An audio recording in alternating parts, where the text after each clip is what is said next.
एक जंगल में टुनी नाम की एक चिड़िया रहती थी। टुनी के परिवार में टुनी के पति रानू और पिंकू नाम के 2 बच्चे थे। टुनी के पति बीमार था। उनके पंख में चोट लगी थी, इस कारण वो उड़ नहीं पाता था। वो बीमार होने की वजह से काम भी नहीं कर पाता और अपनी पत्नी और बच्चों के लिए भोजन भी नहीं ला पाता। बच्चों, आओ खाना खा लो। माँ, आज क्या बनाया खाने में? दाल चावल वाली खिचड़ी बनाया बेटा। क्या आज भी आपने दाल वाली खिचड़ी बनाया? रोज रोज दाल वाली खिचड़ी खाकर थक चुका हूँ, कभी तो कुछ और बना लिया करो। पिंकू, ये क्या तमीज है अपने माँ से बात करने की? छोड़िए जी, बच्चा है अभी। पापा, मैंने माँ से बोला ही क्या जो आपने मुझ पर गुस्सा कर रहे हो? बेटा, तू जानता है ना हम किस तरह जी रहे हैं, हमारी जिंदगी कैसी है। हम दूसरों लोगों की तरह नहीं है जो हर दिन तरह तरह के पकवान बना कर खा सके। ऊपर वाला हमें जो कुछ दिया है ना, उसे सरों पर लगा कर खाओ। आप लोग ही खाओ, मुझे नहीं खाना ऐसी खाना। इतना कहकर पिंकू वहां से चला जाता है। पिंकू को भूखा देख किसी को भी खाना खाने का मन नहीं करता। जंगल में हरी तोता चाउमीन बेच रहा था। चाउमीन ले लो, चाउमीन, गर्मा गर्म चाउमीन। तोता की आवाज सुनकर रानू अपने दरवाजे पर जाके खड़ी हो जाती है और देखती है कि आसपास के पक्षियाँ कैसे चाउमीन लेके खा रहे हैं, जिसे देख रानू को भी चाउमीन खाने का मन करता है और वो अपनी माँ से पैसे मांगती है।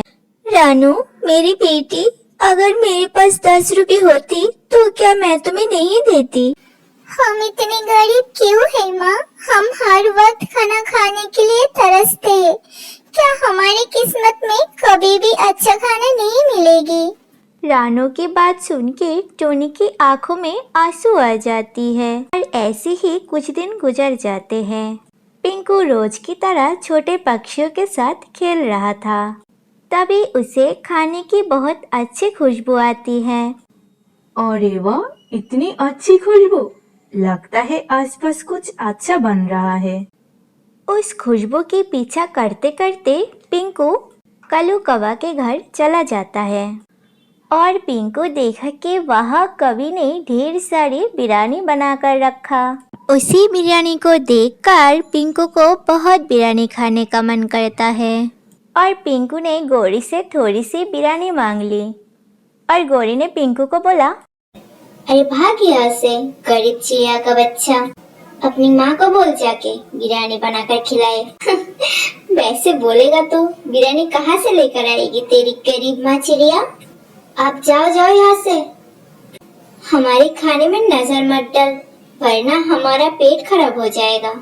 फिर पिंकू दुखी हो जाता है और बाहर से निकल जाता है।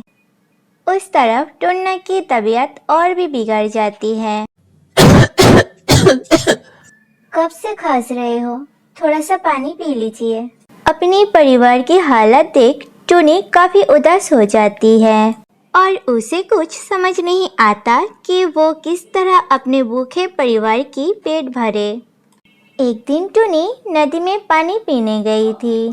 पानी पीने के बाद वो नदी के पास बैठ के अपने परिवार की हालत के बारे में सोच सोच के रो पड़ी। तभी अचानक से एक पक्षी टुनी के पास आती है और वो टुनी से पूछती है, क्या हुआ बेटा, तुम यहाँ ऐसे बैठ के रो क्यों रहे हो? फिर टुनी अपनी हालत वो पक्षी को बताती है। टुनी की बातें सुनकर चिड़िया ने टुनी को बोला, तुम्हारी बातें सुनकर मुझे बहुत बुरा लगा। ये लो जादुई मिट्टी की हांडी, इसमें जो भी कोई पक्षी एक बार खाने की कोई चीज बनाता है तो वो चीज जादुई हो जाते हैं और वो कभी खत्म नहीं होती। उस चिड़िया की बातें सुनकर टुनी बहुत खुश हो जाती है। आपको बहुत बहुत धन्यवाद, आपका ये एहसान मैं कभी नहीं भूल सकूंगी। इतना कहकर टुनी उस मिट्टी की हांडी को लेकर घर आ जाती है। ऐसे ही कुछ दिन गुजर जाते हैं। एक दिन टुनी के पास कुछ पैसे होता है। एक काम करती हूँ, इससे बिरयानी बनाने का कुछ सामान लेके आती हूँ। पिंकू को कब से बिरयानी खाने का मन कर रहा था। आज तो वो बिरयानी खाकर खुश हो जाएगा। टुनी बिरयानी बनाने का सारा सामान लाती है और बिरयानी बनाने की तैयारी करने लगती है और उस मिट्टी की हांडी में वो बिरयानी बनाती है। आज कई महीनों बाद पूरे परिवार मिलकर खुशी खुशी बिरयानी खाती है। वाह माँ, क्या बिरयानी बनाया आपने, बहुत ही टेस्टी है। ऐसी बिरयानी मैंने जिंदगी में नहीं खाया। ये हांडी तो अब जादुई बिरयानी हांडी बन गई। क्यों ना हम ये बिरयानी शहर के जंगल में जाके बेचूं। हाँ, तुमने सही कह रहे हो माँ। बिरयानी बेचने में मैं भी तुम्हारी मदद करूँगा।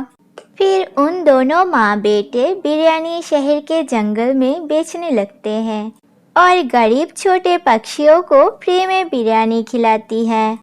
ऐसे समय गुजरता है और अब टुनी एक बड़ा घर में रहती है और अपने परिवार को लेकर टुनी उसी जंगल में खुशी खुशी रहने लगती है।